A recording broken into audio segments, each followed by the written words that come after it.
Hello everybody, my name is Sunny and welcome back to Yeetus. Here we are today and I have 5 tips for beginners in some companies. But before this video starts, if you haven't hit the subscribe button, go hit the subscribe button right now. Only 10% of you are subscribed. If you haven't hit the like button yet, go ahead and hit the like button, alright? It's really important to get me into the algorithm, boost the numbers, get me in there, alright? Help me out.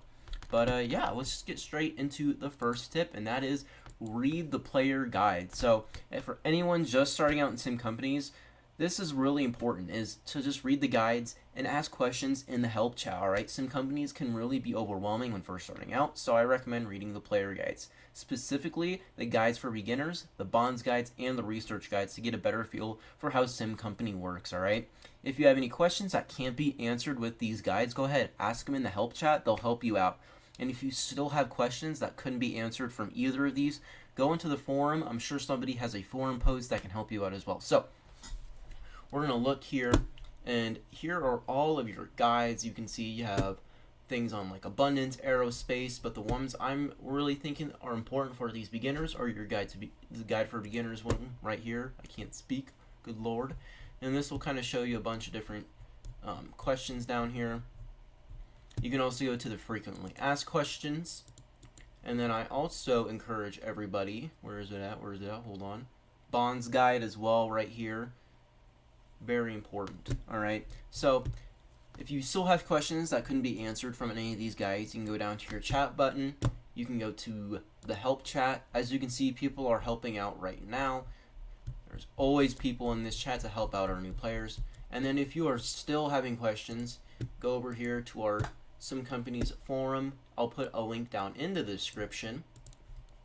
And there's player guides and tips on basically everything here. So if you still need help, go look in here. If there's not a forum post already, go ahead, put one in here. I'm sure somebody should be able to get back to you within a day or two. So there you go. First tip done. And on to the second one is research your industries. Now I'm not meaning this kind of research. I'm meaning like Simco tools research. I see a lot of people that just go straight into a different industry that they really don't understand, and they lose like all of their money. So go ahead, research your industries using Simco tools. This can really help you make your next decision in sim companies. I also recommend looking at other companies to see map setups. This can help you save costs by producing certain items in-house instead of like producing or buying items off of the exchange. So we look over here in the Simco tools, which is a really helpful thing. You can go ahead, you can put all of your stuff in here, like your admin overhead, production bonus, if you're doing something like oil rigs or quarries, your abundance, all of this kind of stuff, level of building, contract discounts, all of that. You can click on any of them. You can see whether or not you're making money. Obviously, all of these are contract only, so let's use the farm, for example. Obviously, you can kind of see what's profitable, what's not. And then for me, I'm doing electric motors, so if I go over here and I just click on my little icon, I can see everybody who produces electric motors as well. And I can see right here that with their propulsion factories, they also have some electronic factories.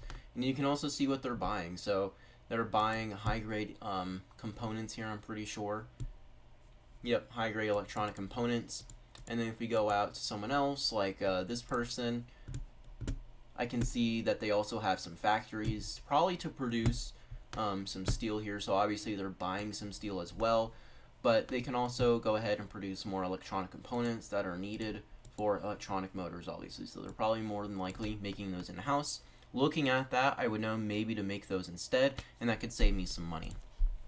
So going into number 3, that's not overusing bonds. So if we go over here into our finance section, you can see our bonds here. But in sim companies, one of the easiest ways to get money is through bonds. These can be very useful for new companies to grow, but don't fall for the trick of free money. Bonds are debt, and you'll have to pay that debt off at some point, alright? If you're going to max out your bonds early, you might be having to pay thousands of dollars a day. Look right here, $4,500 a day I'd have to pay if I maxed out my bonds. So looking at that, it's not worth it. You could be spending that $5,000 on something more useful, alright? And it could put you in a bad situation where you might not be able to pay off that money, especially if you're not making a lot of money in the beginning. So I would just really avoid overusing bonds. If you need to pay for the upgrade of a building, maybe just use $50,000. So what is that, like 2? No, what is that, 5? Can't type. No, it's 10. All right, I can't remember. So obviously, looking here, if I just needed $50,000 to build a building, all I'd have to pay is $250,000 instead of $5,000. So don't overuse your bonds. It's really not worth it, especially in the beginning. And even for more experienced players, some of them have to pay a lot more than a few thousand a day. Some pay over $100,000 per day. That's not an unsubstantial amount of money. All right, that could go to something way better. So tip is number 4 here. It is don't waste money on research. All right, when I first started in sim companies, I saw that researching could balloon your company's value, which it does. But when I saw this, I spent $500,000 on research, and a few days later, I went bankrupt. All right. So for all new companies that are over level 10, you don't need to research straight away. It's not important. Wait until you have a good map set up and a good CTO before spending on research. It really won't benefit your company all that much in the beginning. All right. Once starting research, though, make sure you research something that will positively affect your company. For example, if you're making apples, go ahead, buy your plant research, and then buy or upgrade your apples to quality 1, quality 2. All right, that'll help you make more money in the long run instead of like going out and doing fodder or something like crude oil or something. All right, research what you're producing or what you're selling, whatever. All right. So going into our fifth but not final, no, our fifth and final tip, not final, I don't know what I'm saying here, is follow your market trends. All right, so if we go over here to the exchange again, you can obviously see all of your prices. If you're not following your market trends, you should. Many new companies stick to producing like 1 or 2 items that can become unprofitable if they're not paying attention. So always make sure that you follow your market trends to make sure that you're staying profitable. All right. Part of this tip as well is watching your cash flow, your income statement, your balance sheet, and your financial ratios. This will help you kind of see what's like where your money's coming from. Basically, it shows you so much here. So obviously, it'll show your cash at the time that this was made. You can go ahead and you can download these as well. It will show you kind of why your company value is the way it is. So obviously, you can see here that I have a lot of materials in the tuck as well as buildings and patents. All this makes up to $5 million for my company value. If we look at my cash flow statement, you can see what money I made basically. So obviously, I didn't mean to click on this. So obviously you can see I sold about $45,000 yesterday. Actually, wait, hold on, no, that's wrong. This is what I think I spent yesterday. My bad. This is the income that I made. So let's see here. There's not much in here. I sold some stuff. There we go, $45,000. So obviously, cost of that, I only made about $4,000 in profit. So you can just really see how, like, I guess, where your money's coming from, where it's going.